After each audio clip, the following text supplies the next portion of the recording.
The new Mountain View Prep trying to get to 3-0 in their very first season. Look who was watching tonight. C.J. Spiller, the Clemson running backs coach. Who could he have been scouting? Oh, there it is, Jalen McGill, the junior sensation. Tough to grab that guy from behind, whether he's taking a pitch, a handoff, or in this case, little dump off from Bryson Drummond against St. Joe's tonight. After outscoring their first two opponents 118-7, Mountain View gets the early touchdown from McGill and never looks back. 48 this evening in a 48-21 win over St. Joseph's to get to 3-0. Welcome back to the show. Well, the Dorman Cavaliers in the Lakelands tonight trying to bounce back from a tough loss near Atlanta. Now the crowd was revved up at Greenwood, a chance to knock off one of the bigger 5A schools, and Greenwood trailed 10-zip early third quarter, but the interception by Davian Griffin, the pick six, made it 10-7 Dorman. Deshaun Watkins-Himes, though, in the third quarter into the end zone. Dorman up 17-7. Then Tristan Lewis and Trey Crawford try to get back in the game. That cuts the lead to 20-14 in favor of Dorman. Lewis and company, a desperate effort trying to win. He bounces it in there, and Dorman survives 20-14. He's their winning head coach, Jake Morris. I think defense did great all night. I mean, we held them out of the end zone there until late. The first touchdown in the first half was off a pick six there in the red zone. So extremely proud of our defense, played well, played some good fundamental football tonight.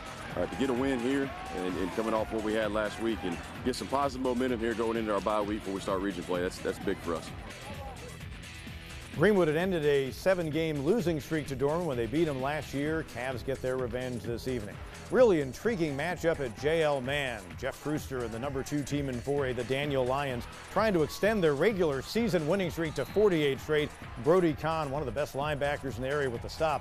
Man up 7-3 first quarter. McLeod Darnell and Keyshawn Henderson. Henderson going up, pulling it in, sets up Nikias Morrison for the touchdown in a 14-3 Man lead. Later on, check out Lee Turnipseed getting laid out by LaDainian Martin. What a big-time pop that is. Clean hit. Both guys getting up and appeared to be okay. And then Darnell and Toby Wilkins hook up. That's going to go for a score. It was a 21-3 lead for Man. They hold off the reigning 3A state champs 28-23. Very big win for Man. The first regular season loss in a long time for Daniel. Comes on the road by 5 points. Riverside Warriors trying to get to 3-0 on the year. Their home opener against Christ Church. Cavaliers in the white. Tucker Hendricks has it picked by Alvin Martin. Returns it to the 50-yard line. Only they had a Simon and a Theodore on the Riverside roster. He's eventually taken down. Then Gideon Murheave gonna dump one to Jaden Taylor.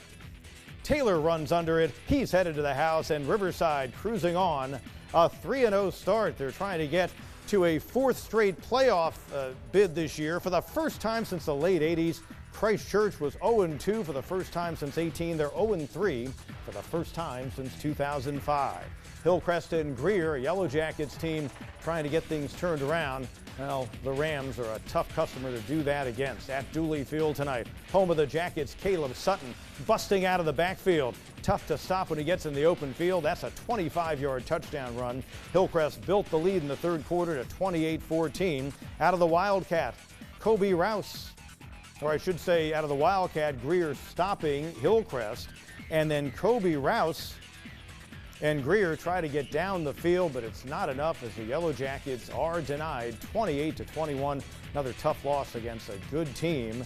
Greer falls to 0-3. Hillcrest is 3-0. Fountain Inn trying to beat a 5A opponent for the first time. Brett Nettrell's team just up the road in the Golden Strip against Malden. Sam Holliday showing his scramble ability. Scoreless game, let's second quarter. Reddick Langston to Taurus Thomason. Malden tries to put a drive together. Nemo Floyd, nifty run up the middle. Able to add some yards, gets pulled down. That set up a Jackson Campbell field goal, and check it out. Catches the right upright and bounces in.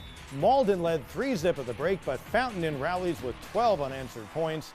And the Mavs falling for yet another time. That's 14 in a row. They lose 12-3 at home. Easley and Wade Hampton, home of the Generals. Easley looking for the first win under their new head coach and alum Sam Houston. Javian Rhodes with a big punt return. And then Jay Stoker to Zach Van Kuring. And when it's done, Easley has a win on the road, 41-14. Congrats to Sam Houston, just 29 years old in his first head coaching job.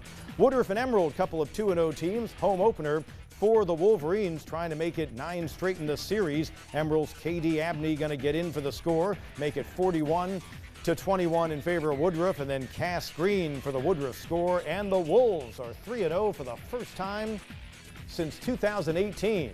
They get the big win, 62-35. Clinton got a huge night out of Javen Cook. Here he is on his way to a 235-yard rushing effort at Newberry, one of their arch rivals. Clinton was trying to make it 4 straight in the series. Sean Richardson later going to cut back nicely, was looking to throw it. Instead, he'll tuck it and run, set up a Cason Copeland touchdown. And Clinton gets a win on the road. They improved to 2-1. Winning it 23-14. Union County trying to get in the win column. They'd lost 4 in a row to York. Nice defense by Joe Knox on the sack, but it's not enough. Cougars come in and get the win. Been a tough start so far, 49-14. York wins it. Paletto and Travelers rest. Paletto got a 1-point win a year ago. They get the punt block right there. Special teams working nicely. Elias Govea, the field goal after he got some good field position. Then Caleb Ricketts later with a QB keep to score for Paletto, and the Mustangs were rolling. They cruise on to a 31-0 win. They get to 2-1 on the season.